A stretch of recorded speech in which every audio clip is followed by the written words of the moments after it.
Thank you so much for tuning in to yet another episode of the Real Israel Podcast with me, your host, Chaim Malespin. Join us as we dive into Israel's past, present, and future as we explore the rich history, current events, and visionary perspectives shaping this dynamic region.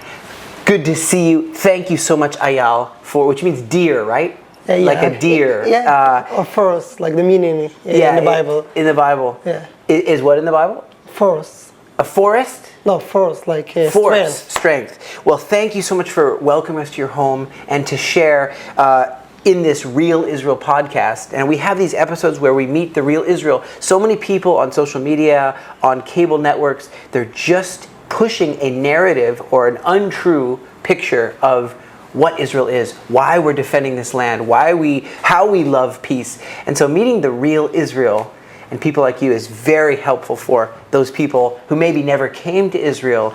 Maybe they just see their feeds filled with lies. And so it's part of this advocacy that we feel is so important. No, to be honest, my grandfather, grandmother born in Israel. So all my life I've been living in Israel. Okay. Generations before. So we are three brothers. I'm in the middle, so I have one bigger and one smaller that we're going to talk today. Yes. Erez. Yeah. So now I understand that everyone has to serve in Israel, right? The boys usually 3 years, the girls 2 years. Yeah, when you turn 18, you need to serve in the army. It's obligatory. Usually boys they used to do 3 years, it changed to 2.8, now I think it's came back, but more or less, let's say 3 years. Right. And then reserve duty. And reserve duty comes after if you're in the combat units or other units that you're needed, they're going to call you. Till age 45 or something like that, or 6 children. It should be till 40, who knows, now things are changing rapidly, Yeah, and I hear if you have 6 children also, you can be released from reservist duty. So you served in the army as well? Yourself? Yeah, actually I was in the artillery corps, and I also was called on 7th of October. I was in total a couple of months. Artillery Corps, very good. Yeah, and so I also was and still deployed at the time of this filming since 7th of October to defend Israel on all the fronts with the Yahalom unit. So it's an honor to serve with you as a reservist. Then suddenly the Hamas invades, and how was that for you just now in almost 2 years ago? It was a shock. First of all, it's something that we never had before in Israel. We got used to alarms and stuff and getting rockets. It's part of our life, unfortunately. Yeah. But having that massive attack, so I'm looking for the word. It's very massive, very dramatic, very hard, very painful. Hearing the news, seeing those stuff. Yeah. Everyone wanted to go in front. It wasn't a question. It wasn't even a question. I was called really in the morning, even before we understood. Right. How big it is. I think it was 11 in the morning, and I was called to the north, even not to the south. So then we realized that if people are called for the north, it should be something really big. And there was also a fear that we're gonna be attacked from different places, different countries. Called in the same day. My brother Erez, that we're gonna speak about today, was abroad. He was in South America and traveling. Wow! And he really wanted to come back, and he just asked for the commanders to say that he has a place and he's coming back. Yeah. And they told him, "Don't come. There are a lot of people. 150% of the people that are in the list are coming. There are not a lot of guns to bring to the people. Great lack of everything." Yeah. Because when you need it, the Israelis will be there to protect, for sure. So for that reason, he was still traveling and asking his people in the unit, day by day, tell me when I'm coming back, they just told him that there's no reason, don't come back, we don't have places still to put you in, and also they were in the north. They were called for Lebanon, but it was not the main, the main warfare, arena of warfare at the time. At that time, in 7th of October, and 2 months after. Right. This was the time when he was abroad, kind of. Yeah. And then after, when he came back, he wanted to go for the second route, because they already released, and they were called, I don't remember exactly when, but it was probably a couple of months after. And then because they had already experience of being in the place, so they didn't want people that was outside during the time, and also they didn't call a lot of people because it was like protect mission. It wasn't like attack mission as we had at the same time in Gaza, or we had it in Lebanon recently, just in October 2024. Yeah, people watching, just so you know, they've lived away from war for so long, especially not people attacking them in their houses, and that feeling of being invaded where you don't know how far they've come, or they're blowing up the entire police station of Sderot, just taking over army bases, taking over kibbutzes entirely, cities, moving toward the stress, the intensity of you're looking on your phone, what's going on, people getting RPG'd right down out below your house, things blowing up. And so people are maybe, whether they're watching from the Dominican Republic or from Barbados or the Pacific Solomon Islands or England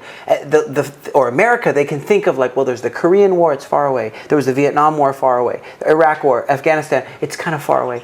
And only people who maybe don't have anything better to do will go there. But that's not how it is here, right? Everyone matters. Every able-bodied person, like you, like your brothers, have to come. First, it's mandatory because we're a very tiny country. Yeah, but I think in the war, it's not because of it's mandatory, more because people are willing to go. This patriotic, but not warmongering. You don't come. You want to kill Arabs. You want to defend your land. Yeah, of course. People think about a family, about a grandma, grandpa, and you see that the enemy is cruel. He's taking kids. It doesn't take people that really can protect themselves.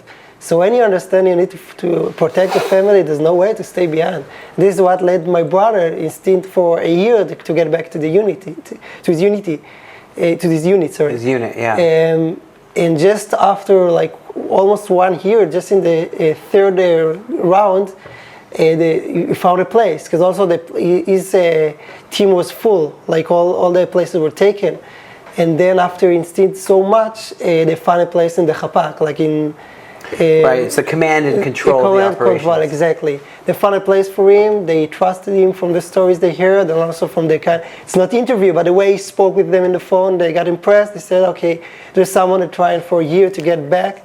And it's the elite of the parachuters, the Red Beret elite, is that what you said? Yeah, like basically they're going sometime before that, because it's not like a classic war where you go inside and go forward. Right. So it's not usually in the front, because sometimes you go inside, you go back. Right. Like, so it's special missions. Yeah, sometimes special missions. Sometimes they're going with the force, with the people. Like going between them. But it's the Red Beret, right? Yeah, for sure. Yeah, this is the red. I love the boots, the red boots, the red boots. Yeah, they have style for sure, and doing also a really important job as everyone. So basically, after a year of begging to get back, and we didn't know it till everything happened, and then the people from the army came and told us. He didn't share with us. I knew that from the start, like everyone in Israel, he wanted to come back. But by the time people get used to it, the danger doesn't feel that realistic as before, as we got control. But he still wanted to do that because he felt like he should be taking part of this. It's something that I practiced for so long, and when it happens, how you can be there in the front, with the friends. So for that reason, after instilling for a long time, he get in October 16, if I remember right, 2024, to duty for the first time in the war. And actually, this was the most important time because it's the time where the warfare with Lebanon started, like with the Beeper operation, and then, like all those big stories. And Iran had just shot us. So it was it's interesting to think of this time because there was the anniversary of October 7th. It was October 7th, 2023. Now you have October 7th, 2024. And it's different because October 1st was actually missiles from Iran, 181 intercontinental ballistic missiles, cruise missiles, drones, everything, rockets hitting us. And at the same time, there's the Houthis shooting us.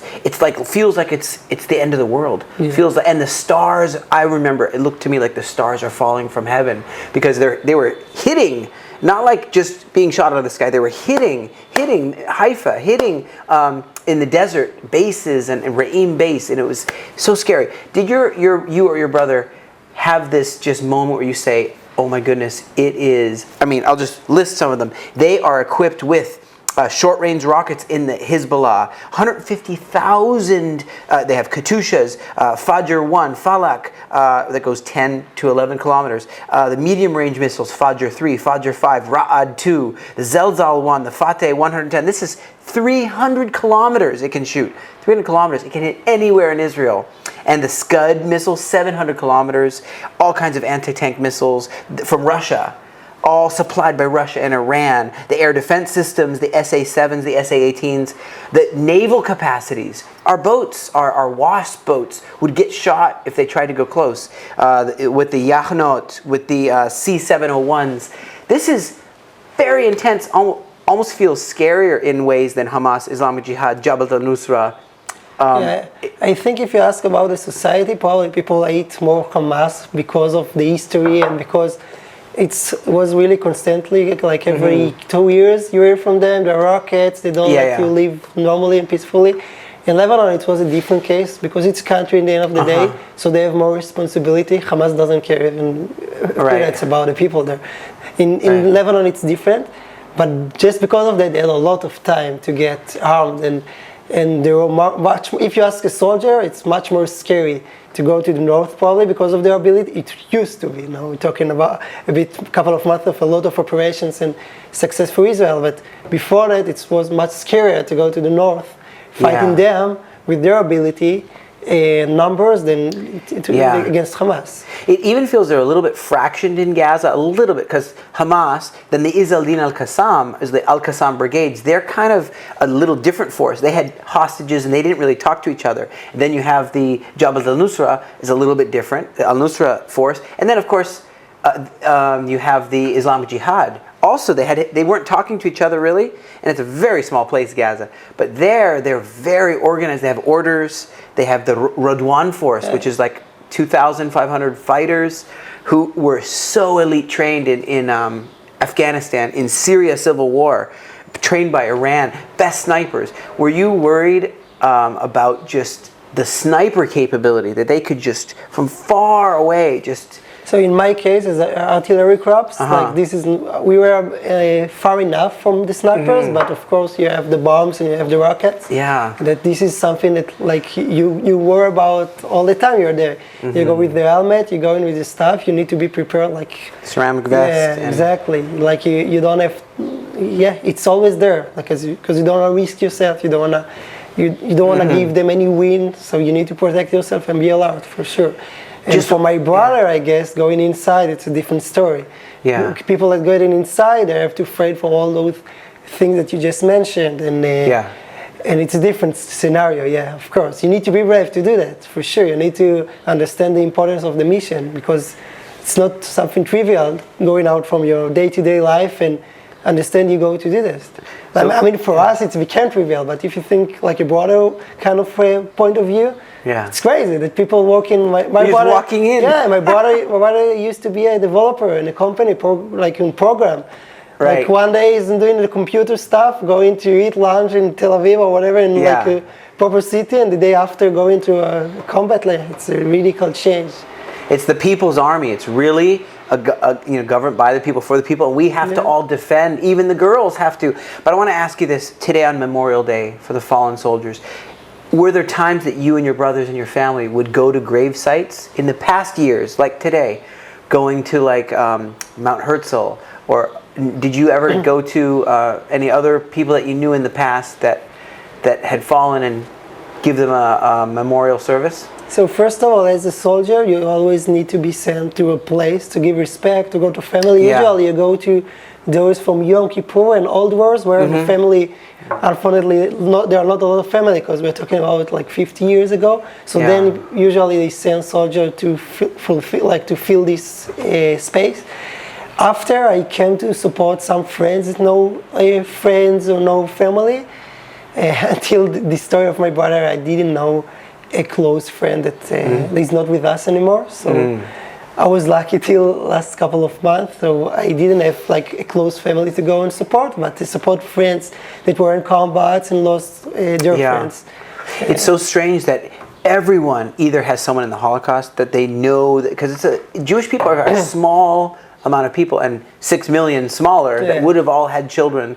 And so they all know someone, like a grandmother or an uncle or a cousin, that the family line was cut in the Holocaust, or they know someone who died in a terror attack, like a bus blowing up, a cafe Sbarro's, a dolphinarium dance place blowing up, and or they know someone whose family member or their girlfriend has a family member, or their brother of the wife has someone they know that died. After 7th of October and the last war, like those circles become much bigger.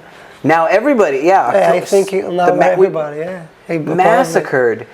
That, and so every year this trauma is inside our very cells of our body. It's mRNA, like memory of your DNA within you. Do you ever, even before October 7th, was that something that you feel like sad on this day? Yeah, of course. Like even if you don't know someone, you feel it.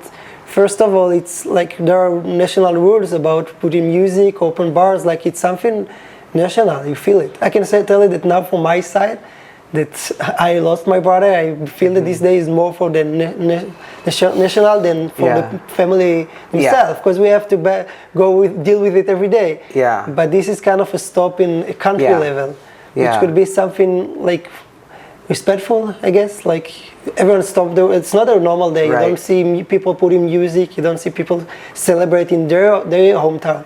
And I can share that in the last Memorial Day, when I still had my brother with me, and I had nothing close story, of course. This day I dedicated 3 stories about 7th of October. A lot of them I missed because I was called to duty at the same time. So I didn't have access to news. I didn't hear all the stories. So it was a good time to stop everything and hear the story of those heroes, people that went to those kibbutz in this day. You see their family.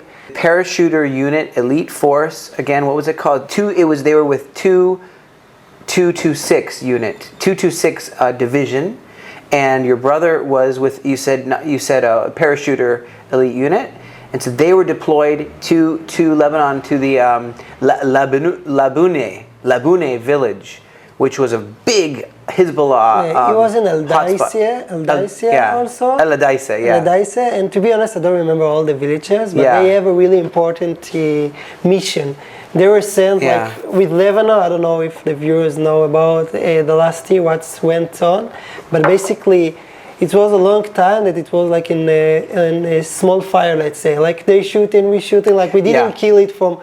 Like we didn't do something to really have a solution. We were trying to not have a war. Yeah, exactly. Please no. Yeah, we tried everything. Although some people would say we created a monster here for 20 years without doing anything. This war should have.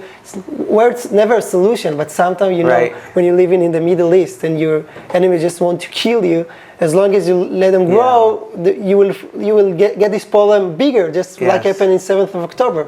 After years of neglection of trying to see the solution, we tried to have peace, give them their money, and it's exploded. So same case, probably you can copy-paste to Hezbollah in a different way, where they grew a lot, and Israel didn't want to open a war. No one wants war here. People want to live, even their routine. It's not like something we're willing to, but in this, so getting back to this story, after a long time, couple of years, I think, even more than a year, if we're talking about October, coming up, exactly a year actually. Exactly a year of not doing a proper solution. People from the north couldn't live there in the kibbutz close to Lebanon, South Lebanon. It was the time that Israel started to operate, and it was really good because people started to lose hope about when we get to our north of Israel back, will we have a solution for that? Because in the south it's hard to solve it fast because it's guerrilla war. It's not a proper army, and they don't care about you can't push them while they don't care about civilians. When it's a country and they don't want war. For Hamas, they keep the war for ages. They don't care. True, but we know that Hezbollah is also a terror group like Hamas. They're not the Lebanese government. They don't really care. It's important to say that they are not the government. They have kind of part of it, but they're they're 100% a terror organization. But they have a majority of voices in the exactly. parliament. But they have more pressure, let's say, from the country itself. Unlike Hamas, where the pressure of the suffer of the civilians, they hear it from their ear and it go out from there, and you can see it in those days that we're living. You see that there's a war for so much time. They can easily release the hostages by themselves after so long that they're staying there. And I believe that then it will be technically it will be for them easier than to ask for ceasefire or doing whatever they want, putting the pressure on, let's see our guys, they're suffering, but why they haven't hostage, like they don't really care. They can do so much more if they would care about it. But if we're going back to the story about Hezbollah, so basically after 1 year of not having a proper solution, Israel started to do some big operation as the Vipers operation. Beepers, Operation Grim Beeper. Wow. Now how is the last, if I can ask you, the last time you saw your brother? What was it like at home? Was it dinner here? Was it right here? Was it with your parents? It was in my parents' house. He used to live in the parents' house. He was like 25. Thank you for tuning into yet another episode of the Real Israel podcast with me, Chaim, Malespin, where truth shines, dispelling the darkness. And if you found value in today's episode, please like it, comment, we want to hear from you, and subscribe. Click that notification bell and share it. Join the conversation and be a truth speaker for Israel.